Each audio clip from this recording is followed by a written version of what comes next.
ఈ టీఆర్ఎస్ పార్టీని ప్రజలు ఓడించి అయినా ఒక 38 జాగాలలో గెలిచిర్రాలు. ఇక నామ రూపాలు లేకుండా చేయాలనే ఈ కేటీఆర్ అనేటోడు ఆయన చేతి కూడా ఉన్నది. ఇలా లోపలేయాలి, లోపలేసి బయటకు కూడా రావద్దు అసలు. ఇటు బాగా మస్తి తగ్గలేదు ఇల్లది, ఒళ్ళు కొవ్వు కరగలేదు. ఇంకా మాట్లాడే పద్ధతి, కలెక్టర్ల మీద అటాకులు చేయటము, నా మీద అటాకులు చేయటము. నేను ప్రివిలేజ్ కమిటీకి కూడా చెప్తున్నా పార్లమెంట్లో, ఎందుకంటే పనికి వాళ్ళని వేసాము. ప్రివిలేజ్ కమిటీ పెట్టండి. ఇప్పుడు ప్రభుత్వం మారింది, పార్లమెంట్ ప్రివిలేజ్ కమిటీకే చెప్తున్నా నేను. డీజీపీకి పంపించండి. ఇప్పుడు లోపలేయాలా. నా మీద జరిగిన ఈసపల్లి దాడిలో కేటీఆర్ చేయి ఉన్నది. అటువంటి వెధవల్ని,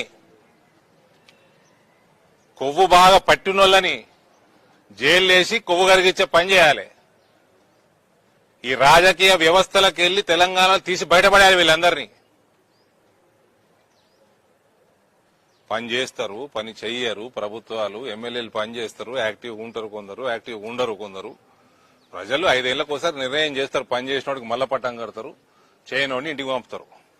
ఈ దాడుల వ్యవస్థ ఇవన్నీ కూడా ఈ దుర్మార్గులు దేంతో కొట్టాలన్నా దాంతో కొట్టాలి. వీళ్ళని కొవ్వు బాగా ఎక్కి మళ్ళా ట్వీట్ ఒకటి నిన్న ఆడట ఢిల్లీలో దిగిందట, తెలంగాణలో ప్రకంపనలు వచ్చినాయి. ఎందుకు వస్తాయండి ప్రకంపనలు? బాగా మస్తికెక్కిరండి, ఇంకా మస్తి తగ్గలే.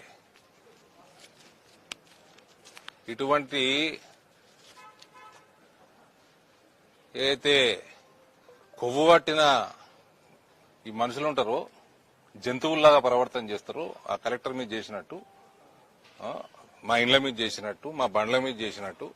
ఇటువంటి వాళ్ళని అసలు నామరూపాలు లేకుండా చేయాల. అందులో నెంబర్ 1 లిస్టులో నెంబర్ 1 కేటీఆరే. డెఫినెట్లీ కేటీఆర్ హస్తం ఉంటుంది. ఆ కలెక్టర్ మీద ఉంటుంది, ఇక్కడ కూడా ఉన్నది. We know for a fact. Enquiry గట్టిగా చేయాలి. ఎట్లా పనిష్మెంట్ ఎట్లా ఉండాలంటే ఇంకొకసారి అటువంటి ఆలోచనలు కూడా రావద్దు.